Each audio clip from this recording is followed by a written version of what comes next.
Chapter 2 A Merry Christmas.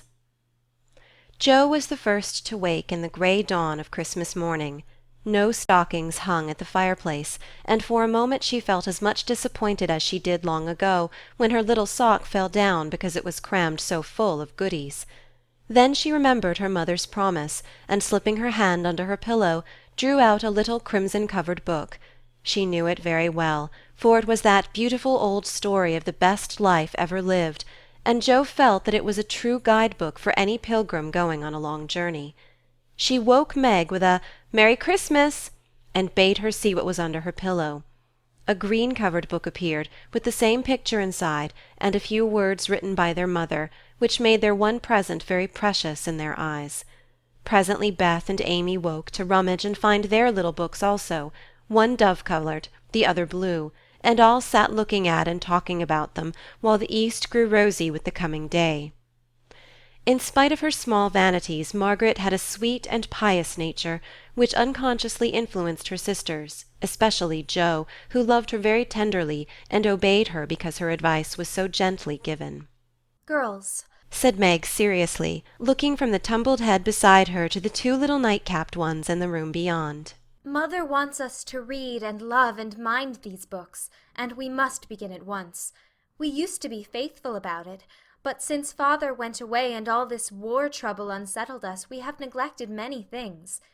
You can do as you please, but I shall keep my book on the table here and read a little every morning as soon as I wake, for I know it will do me good and help me through the day." Then she opened her new book and began to read. Jo put her arm round her, and leaning cheek to cheek, read also, with the quiet expression so seldom seen on her restless face. "How good Meg is! Come, Amy, let's do as they do. I'll help you with the hard words, and they'll explain things if we don't understand," whispered Beth, very much impressed by the pretty books and her sister's example. "I'm glad mine is blue," said Amy. And then the rooms were very still while the pages were softly turned, and the winter sunshine crept in to touch the bright heads and serious faces with a Christmas greeting. "Where is Mother?" asked Meg, as she and Jo ran down to thank her for their gifts half an hour later. "Goodness only knows. Some poor creetur come a-beggin', and your ma went straight off to see what was needed. There never was such a woman for giving away victuals and drink, clothes and firing," replied Hannah, who had lived with the family since Meg was born, and was considered by them all more as a friend than a servant. "She will be back soon, I think, so fry your cakes and have everything ready," said Meg, looking over the presents which were collected in a basket and kept under the sofa, ready to be produced at the proper time.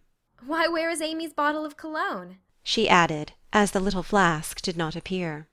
"She took it out a minute ago, and went off with it to put a ribbon on it or some such notion," replied Jo, dancing about the room to take the first stiffness off the new army slippers.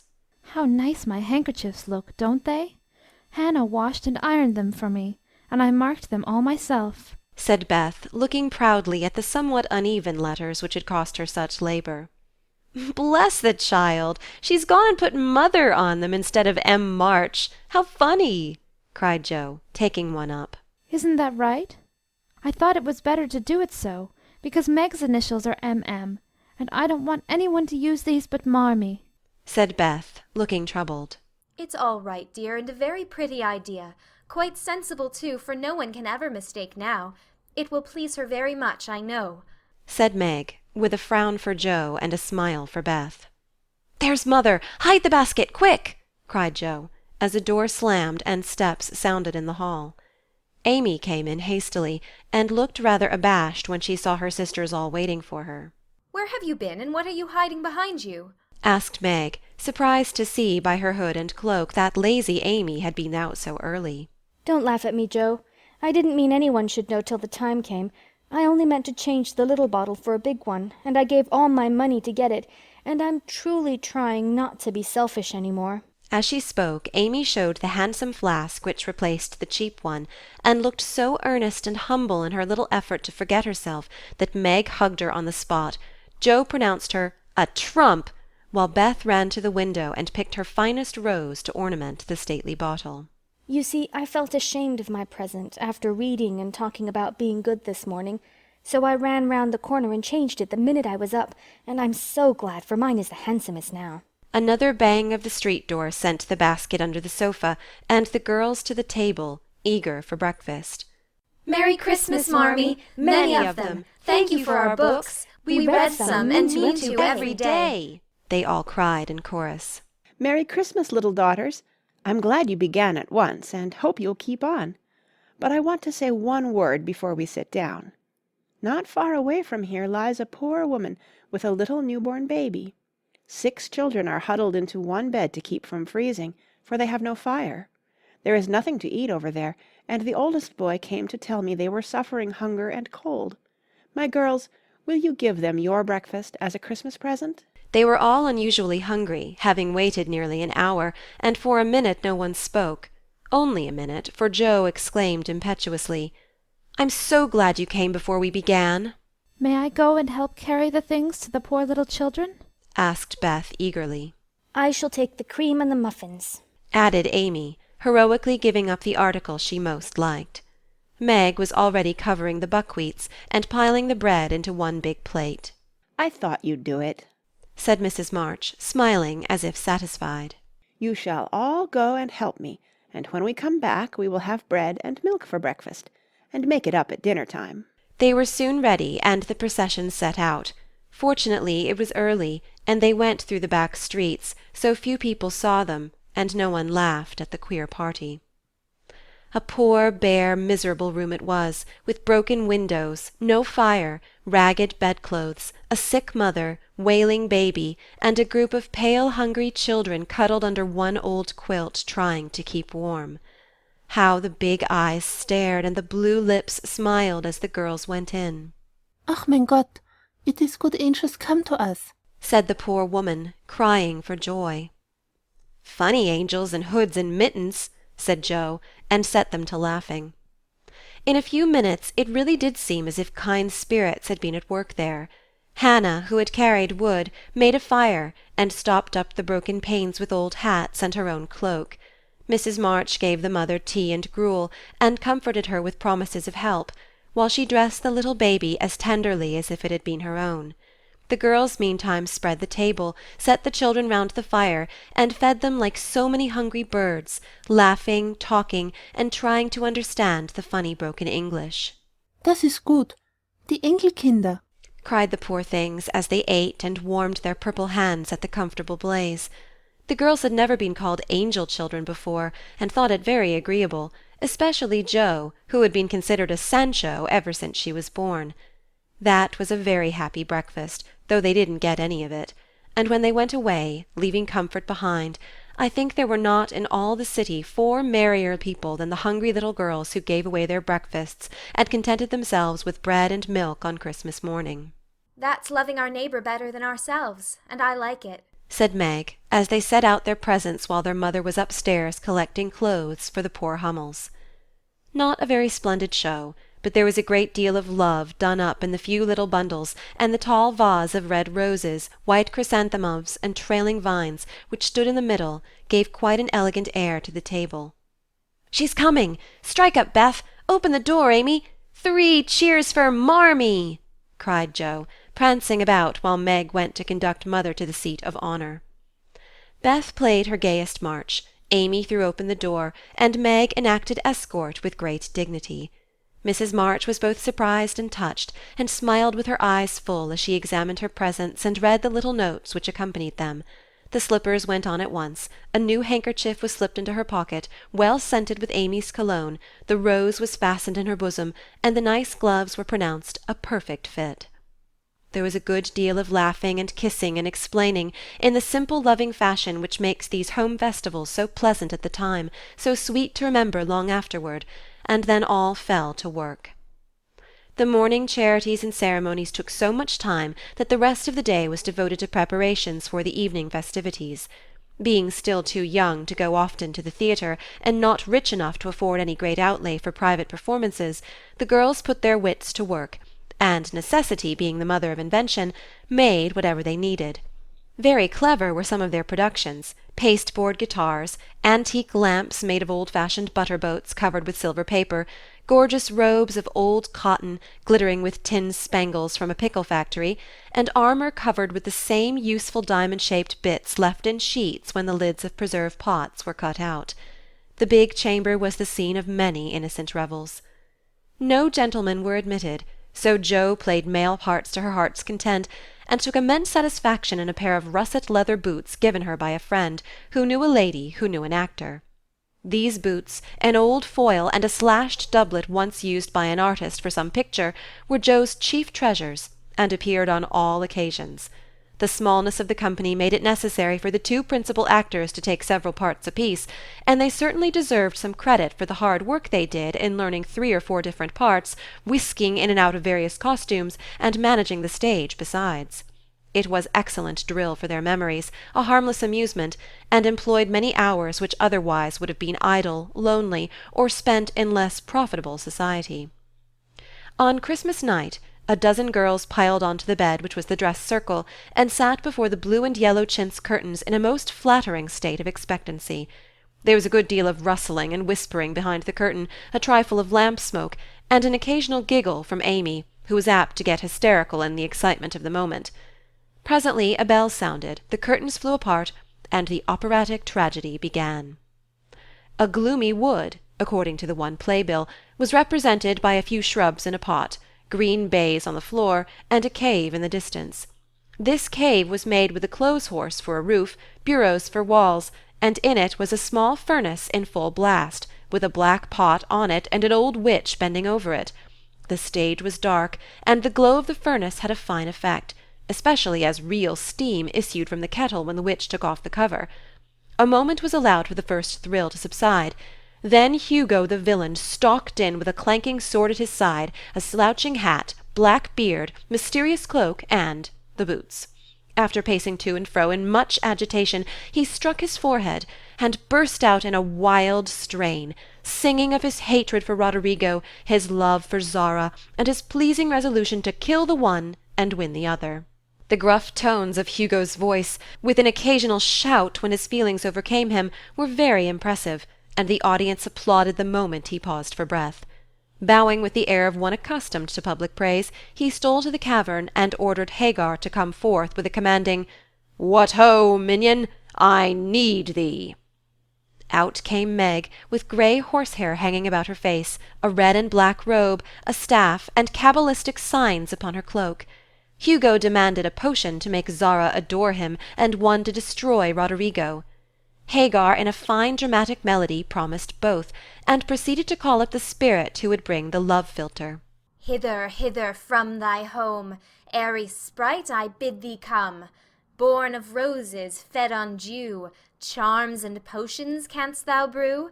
Bring me here with elfin speed the fragrant philtre which I need. Make it sweet and swift and strong. Spirit, answer now my song. A soft strain of music sounded, and then at the back of the cave appeared a little figure in cloudy white, with glittering wings, golden hair, and a garland of roses on its head. Waving a wand, it sang, Hither I come from my airy home, afar in the silver moon. Take the magic spell and use it well, or its power will vanish soon. And dropping a small gilded bottle at the witch's feet, the spirit vanished. Another chant from Hagar produced another apparition, not a lovely one, for with a bang an ugly black imp appeared, and having croaked a reply, tossed a dark bottle at Hugo and disappeared with a mocking laugh. Having warbled his thanks and put the potions in his boots, Hugo departed, and Hagar informed the audience that as he had killed a few of her friends in times past, she had cursed him, and intends to thwart his plans and be revenged on him. Then the curtain fell, and the audience reposed and ate candy while discussing the merits of the play. A good deal of hammering went on before the curtain rose again, but when it became evident what a masterpiece of stage carpentry had been got up, no one murmured at the delay. It was truly superb. A tower rose to the ceiling, half-way up appeared a window with a lamp burning in it, and behind the white curtain appeared Zara in a lovely blue and silver dress waiting for Roderigo. He came in gorgeous array, with plumed cap, red cloak, chestnut love-locks, a guitar, and the boots, of course. Kneeling at the foot of the tower, he sang a serenade in melting tones. Zara replied, and after a musical dialogue consented to fly. Then came the grand effect of the play. Roderigo produced a rope ladder with 5 steps to it, threw up one end, and invited Zara to descend. Timidly she crept from her lattice, put her hand on Roderigo's shoulder, and was about to leap gracefully down when, alas, alas for Zara, she forgot her train. It caught in the window, the tower tottered, leaned forward, fell with a crash, and buried the unhappy lovers in the ruins. A universal shriek arose as the russet boots waved wildly from the wreck, and a golden head emerged, exclaiming, I told you so, I told you so. With wonderful presence of mind, Don Pedro, the cruel sire, rushed in, dragged out his daughter, with a hasty aside, Don't laugh, act as if it was all right. And ordering Roderigo up, banished him from the kingdom with wrath and scorn. Though decidedly shaken by the fall from the tower upon him, Roderigo defied the old gentleman and refused to stir. This dauntless example fired Zara. She also defied her sire, and he ordered them both to the deepest dungeons of the castle. A stout little retainer came in with chains and led them away, looking very much frightened, and evidently forgetting the speech he ought to have made. Act third was the castle hall, and here Hagar appeared, having come to free the lovers and finish Hugo. She hears him coming and hides, sees him put the potion into 2 cups of wine, and bids the timid little servant, Bear them to the captives in their cells, and tell them I shall come anon. The servant takes Hugo aside to tell him something, and Hagar changes the cups for 2 others, which are harmless. Ferdinando, the minion, carries them away, and Hagar puts back the cup which holds the poison meant for Roderigo. Hugo, getting thirsty after a long warble, drinks it, loses his wits, and after a good deal of clutching and stamping, falls flat and dies, while Hagar informs him what she has done in a song of exquisite power and melody. This was a truly thrilling scene, though some persons might have thought that the sudden tumbling down of a quantity of long red hair rather marred the effect of the villain's death. He was called before the curtain, and with great propriety appeared, leading Hagar, whose singing was considered more wonderful than all the rest of the performance put together. Act fourth displayed the despairing Roderigo on the point of stabbing himself because he has been told that Zara has deserted him. Just as the dagger is at his heart, a lovely song is sung under his window, informing him that Zara is true, but in danger, and he can save her if he will. A key is thrown in which unlocks the door, and in a spasm of rapture he tears off his chains and rushes away to find and rescue his lady love. Act fifth opened with a stormy scene between Zara and Don Pedro. He wishes her to go into a convent, but she won't hear of it, and after a touching appeal is about to faint when Roderigo dashes in and demands her hand. Don Pedro refuses because he is not rich. They shout and gesticulate tremendously, but cannot agree, and Roderigo is about to bear away the exhausted Zara, when the timid servant enters with a letter and a bag from Hagar, who has mysteriously disappeared. The latter informs the party that she bequeaths untold wealth to the young pair, and an awful doom to Don Pedro if he doesn't make them happy. The bag is opened, and several quarts of tin money shower down upon the stage, till it is quite glorified with the glitter. This entirely softens the stern sire. He consents without a murmur. All join in a joyful chorus, and the curtain falls upon the lovers kneeling to receive Don Pedro's blessing in attitudes of the most romantic grace. Tumultuous applause followed, but received an unexpected check, for the cot-bed on which the dress circle was built suddenly shut up and extinguished the enthusiastic audience. Roderigo and Don Pedro flew to the rescue, and all were taken out unhurt, though many were speechless with laughter. The excitement had hardly subsided when Hannah appeared with Mrs. March's compliments. And would the ladies walk down to supper? This was a surprise even to the actors, and when they saw the table they looked at one another in rapturous amazement. It was like Marmee to get up a little treat for them, but anything so fine as this was unheard of since the departed days of plenty. There was ice cream, actually 2 dishes of it, pink and white, and cake and fruit, and distracting French bonbons, and in the middle of the table 4 great bouquets of hothouse flowers. It quite took their breath away, and they stared first at the table and then at their mother, who looked as if she enjoyed it immensely. Is it fairies? Asked Amy. Santa Claus, Said Beth. Mother did it. and Meg smiled her sweetest in spite of her grey beard and white eyebrows. "Aunt March had a good fit and sent the supper," cried Joe, with sudden inspiration. All wrong. Old Mr. Lawrence sent it, replied Mrs. March. The Lawrence boy's grandfather? What in the world put such a thing into his head? We don't know him, exclaimed Meg. Hannah told one of his servants about your breakfast party. He is an odd old gentleman, but that pleased him. He knew my father years ago, and he sent me a polite note this afternoon, saying he hoped I would allow him to express his friendly feeling toward my children by sending them a few trifles in honor of the day. I could not refuse, and so you have a little feast at night, to make up for the bread-and-milk breakfast. That boy put it into his head. I know he did. He's a capital fellow, and I wish we could get acquainted. He looks as if he'd like to know us, but he's bashful, and Meg is so prim she won't let me speak to him when we pass," said Joe, as the plates went round, and the ice began to melt out of sight, with oohs and ahs of satisfaction. You mean the people who live in the big house next door, don't you? asked one of the girls. My mother knows old Mr. Lawrence, but says he's very proud and doesn't like to mix with his neighbors. He keeps his grandson shut up when he isn't riding or walking with his tutor, and makes him study very hard. We invited him to our party, but he didn't come. Mother says he's very nice, though he never speaks to us girls. Our cat ran away once, and he brought her back, and we talked over the fence, and were getting on capitally, all about cricket and so on, when he saw Meg coming and walked off.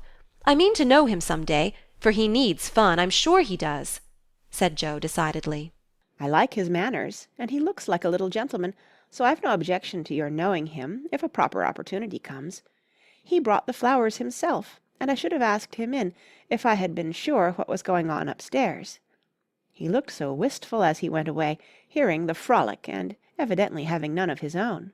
"It's a mercy you didn't, mother," laughed Joe, looking at her boots. "But we'll have another play some time that he can see. Perhaps he'll help act. Won't that be jolly?"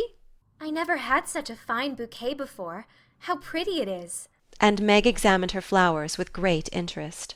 They are lovely, but Beth's roses are sweeter to me, said Mrs. March, smelling the half-dead posy in her belt. Beth nestled up to her and whispered softly, I wish I could send my bunch to father. I'm afraid he isn't having such a Merry Christmas as we are. End of Chapter 2.